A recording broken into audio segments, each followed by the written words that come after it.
Hey everybody, this is Jim at FreeChartVideos.com using time-honored techniques to understand modern markets. This video is for educational purposes only and is not intended to be any form of investment advice. I can draw lines on charts, but you have to draw your own conclusions from your own due diligence and make investment decisions that are suitable for your financial situation. I'm not a licensed professional. I'm just a guy that draws lines on charts. So let's look at the S&P.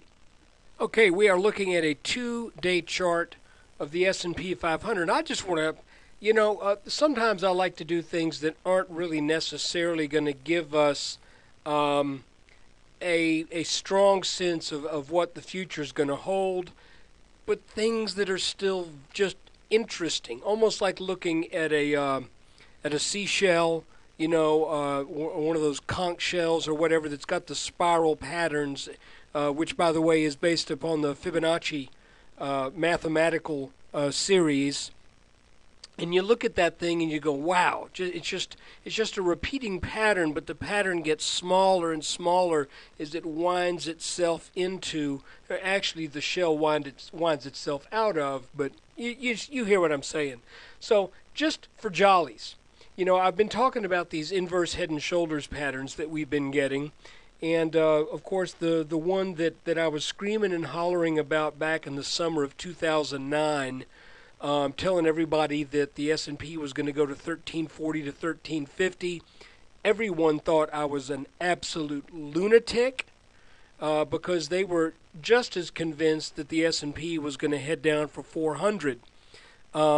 But I saw this pattern, I saw the breakout, and, you got to go with what you see. So now, as we look at this long-range chart, the 2-day chart, we know this is an inverse head and shoulders. We know this was an inverse head and shoulders. And I am suspecting that what we're getting right here is also an inverse head and shoulders. And this would be a bottom inverse pattern. This would be a consolidation. And this would be a consolidation if this is confirmed. It is not confirmed yet. So here's what I did. I said, just for the heck of it, since we know the head of these patterns tend to form at a point at which it's the low point of the pattern, and it's also the point at which really the last of the weak holders are panicked, and they get out at the head. So what I thought I would try to do just for the heck of it, and I'll be honest, I have not done this before. I said, what happens if we start a trend line? Let me get that right on that bottom part.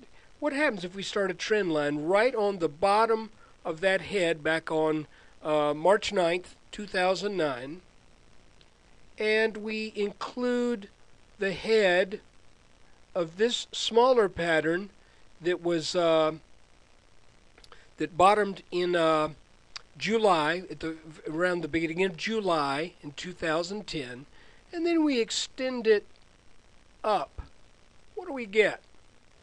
And lo and behold, if this proves to be another inverse head and shoulders right here, this head, and this head all line up.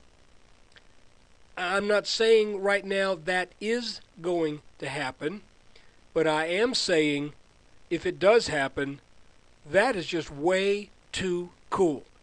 Now, you'll notice the right shoulder right here did get below this line.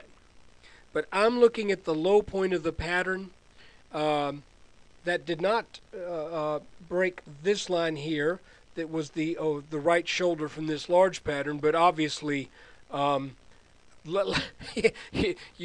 think you could tell where I'm going here. If that's the bottom of this right shoulder and that's the bottom of this right shoulder, it cannot be the bottom of this right shoulder, because that would mean that pattern failed miserably. So I just thought that was kind of interesting.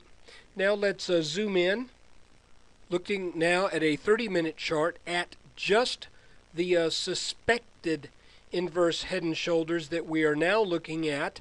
I want to show you that, again, this is kind of the complex variety where you've got a lot of wiggle room here on this left side. Then you've got a head that itself is a small head and shoulders here. You remember when we made this pattern, I said you can expect to move up to 1326 and 1324, 1326. We got that. And now we have found that this line of resistance right here is working very predictably. We have 1, 2, 3, 4, 5, 6, 7 touches on this line. What does that mean? Well, it means that is a very technically significant area with 7 touches on it, each time being turned back. If this pattern breaks through that line, that means because of all the resistance that it has been giving the market for the past, month and a half or whatever, when was that? Back in middle of February to now almost the middle of April, a little bit more than a month and a half. Once that breaks, if it breaks, then that should mean very good things as far as the direction of the market, because then that line should become support. Now, additionally, we've got this line up here at 1344, which will probably offer a little bit of resistance too. But if this breaks, then all of this pattern that's underneath it should mean this line goes pretty easy. Now, I want to show you one more thing. If we go in and look at a 5-minute chart, you know I've spent some time trying to understand what's going on over here on this possible right shoulder. You can see I'm erasing a bunch of lines, and I'm telling you why I'm doing this. I've kind of gone back and forth over what is this pattern. You know, at one point I thought it was I thought it was a regular triangle, a symmetrical triangle that was like this, that broke out, pulled back, tried to break out, tried to go again, pulled back, did this, didn't work, came up, still couldn't make it, went up again, now it came down again. And you know, that's just not the way that kind of a pattern works. So now what I'm doing is I'm seeing this more as a flat top and an ascending bottom line. Now this line down here is drawn over 1, 2, 3, 4, 5 touches. And I just drew that because I realized that should be a technically significant line. But you know, for right now, I'm going to erase that.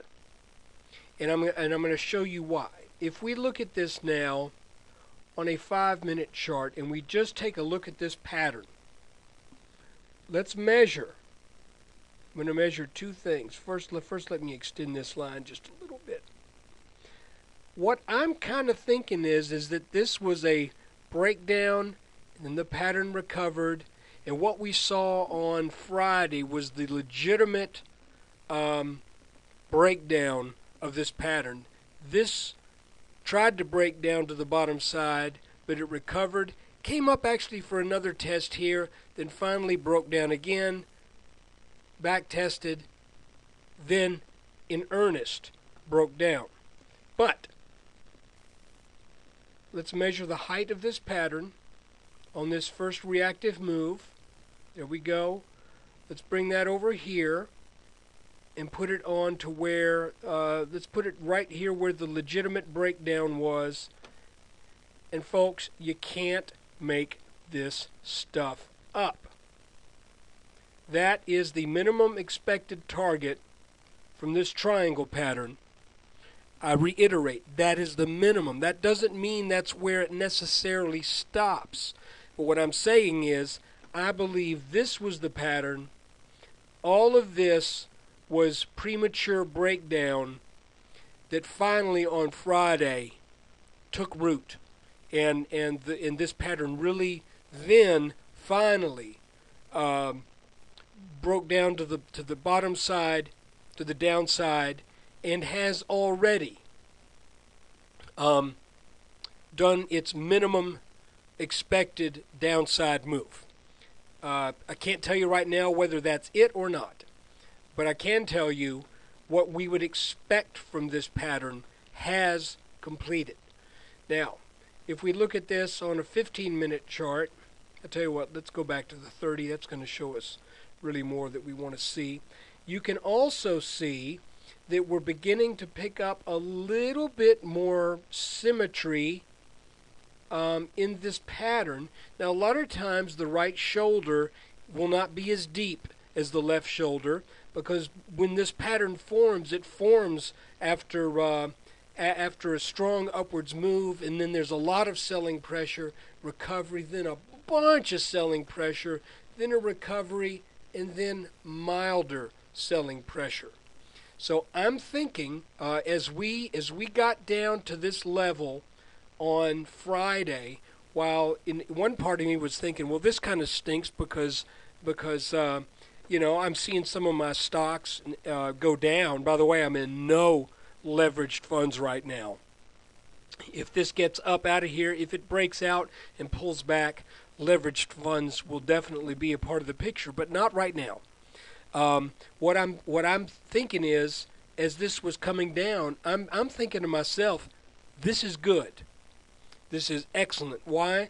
Because now we're beginning to see this pattern behave.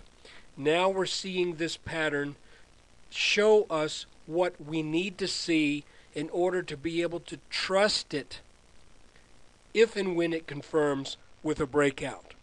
And if that is the case, guys, look, I'm telling you, if we get that kind of a nice pattern, it's funny, I can't operate these little handles here when I have a line on them, so I have to get rid of it or move it temporarily. If we see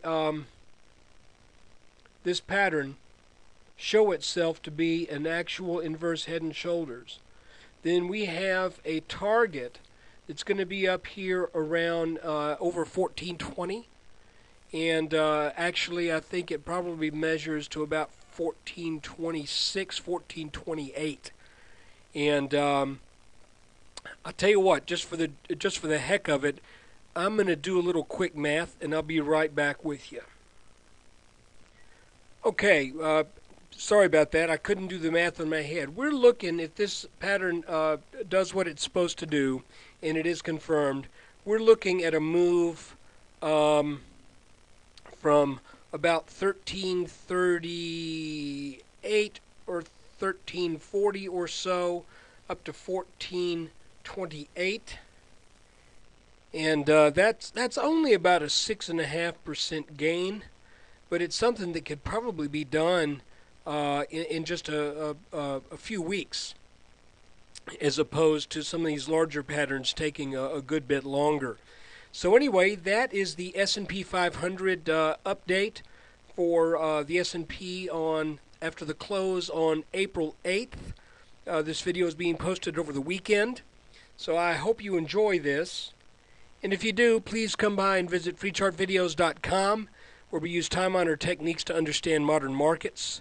I'm trying to keep this free. I have two ways of doing this. One is through the naturally generated advertising revenue on the website, and the other is through your donations. So if this helps you out and you're making money and there is a measurable difference that this has made in your trading, hey, feel free to donate. I'd be crazy not to do it. The reason I do that is it keeps it performance-based. Rather than take your money and then give advice and have that advice be pitiful, like a lot of analysts have been doing, particularly the latter half of 2010 and early 2011, I would rather do this, and if it works, you can show your kindness with the donation, and if it doesn't work, you can go elsewhere. So far, I think it's been working pretty well. So anyway, that's just kind of my take on things. Again, I'm not a professional. I'm just a guy who draws lines on charts. But, hey, those lines have been working. take care, and look for another video after the close on Monday. Oh, also, I'll let you know I'm going to be traveling again midweek. Don't know if I'll be able to do a video where I'm going to be. So Wednesday and Thursday, kind of up in the air. So hopefully I'll be able at least be able to post something. And so anyway, just thought I'd give you a heads up on that. You guys take care and good trading.